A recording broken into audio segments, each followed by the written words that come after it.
वहाँ पहले भी उनकी ज़िंदगी अजीरन थी।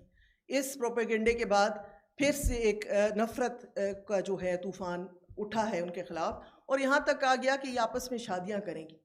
ये बात तब भी की गई जबकि हम बिल बना रहे थे, तो मैंने उनसे, जो पूछने वाले थे सवाल, उनसे कहा कि पाकिस्तान एक ऐसा मुल्क है जहाँ लड़का और लड़की को अपनी पसंद कर शादी करने की इजाज़त नहीं है।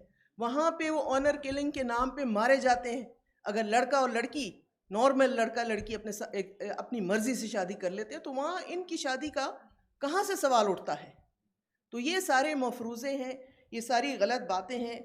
ये आप जहाँ जहाँ हैं, जहाँ जहाँ से आए हैं, इसको आप स्टडी करें, इस लॉ को। इसमें ऐसी कोई चीज़ नहीं है।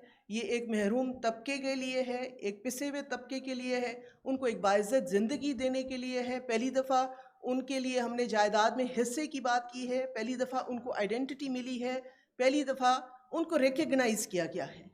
और 2018 में हुआ है ये सब कुछ, लेकिन मुझे नहीं समझ आती कि 2022 में ऐसा क्या नया कुछ हो गया है जो इसको सबने सर पे उठा लिया है।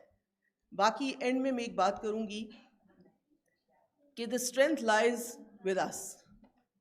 जैसे आपने देखा है कि मर्दों की सक्सेस की स्टोरी एक ये भी है कि there is a brotherhood, they stand up for each other, they support each other. लेकिन हमारे यहाँ ये थोड़ा सा एक मसला है। हमें एक सिस्टरहुड बनाना होगा, हमें एक दूसरे के लिए खड़ा होना पड़ेगा, हमें एक दूसरे को सपोर्ट करना पड़ेगा, तभी हमारी बात बनेगी। बहुत बहुत शुक्रिया।